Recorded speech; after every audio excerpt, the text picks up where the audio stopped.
अस्सलाम वालेकुम। Before moving towards the next topic of pharyngeal pouches, मैं आपको ना सारी फेरेंजियल आर्चेस का ना एक मतलब एक सिंगल वीडियो में आप ना यानी कि सारी फेरेंजियल आर्चेस में आपको ना एक ही जगह पे एक टेबल के फॉर्म में आपको छोटे से बताते हैं, ताकि आपको एट द एंड जब आपने पेपर्स वगैरह के लिए तैयार करें तो आपको इसमें आसानी हो जाए। ठीक है, आपने हर आर्च की एक तो उसकी नर्व सप्लाई याद रखनी है, उससे बोनी स्ट्रक्चर्स कौन से डिराइव हो रहे हैं, मस्कुलर स्ट्रक्चर कौन से डिराइव हो रहे हैं, अगर कोई कार्टिलेज का नाम है तो वो क्या है।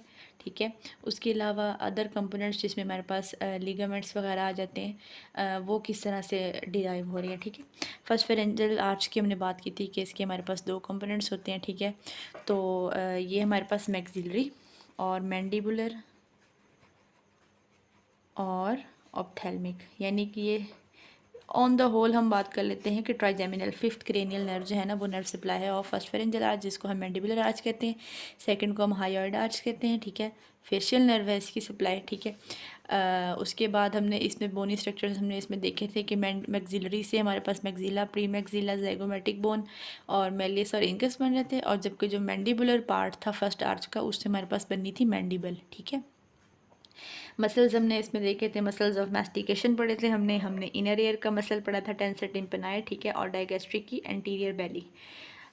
सेकेंड फेरेंजियल आर्च में हमने पढ़े थे मसल्स ऑफ फेशियल एक्सप्रेशन। ठीक है, इनर ईयर का मसल था स्टेपिडियस। 4S हमने पढ़े थे कि styloid process, stylohyoid ligament, stapedius muscle और स्टेपीज बोन।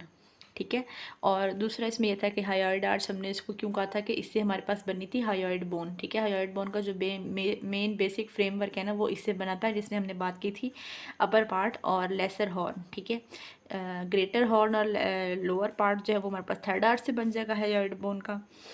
इसको हमने arch of ninth cranial nerve कहा था। ठीक है, ग्लोसोफेरेंजियल नर्व, स्टाइलोफेरेंजस, आप ग्लोसोफेरेंजस से याद रखें, स्टाइलोफेरेंजस मसल होगा। ठीक है, फोर्थ और सिक्स की हमने एक ही बात की थी कि इन दोनों की सेम नर्व सप्लाई है, vagus nerve, tenth cranial nerve.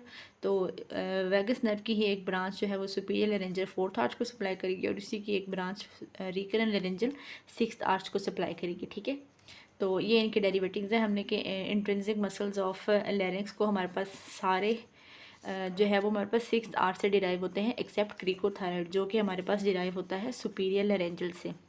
ठीक है, उसके बाद जो हमने वोकल कॉर्ड्स वो मैंने आपको कंपैरिजन करके बताया था कि ये हमारे पास अगर वो है लेरिंक्स है, ये अपर पार्ट है, ये लोअर पार्ट है, और दरमियान में डिमार्केशन हमारे पास दे रहे हैं वोकल कॉर्ड्स। ठीक है, तो उसमें अपर पार्ट को हमारे पास फोर्थ आर्च करेगी, वोकल कॉर्ड और लोअर पार्ट को हमारे पास करेगी सिक्स्थ आर्च। ये डेरिवेटिव्स हो गए।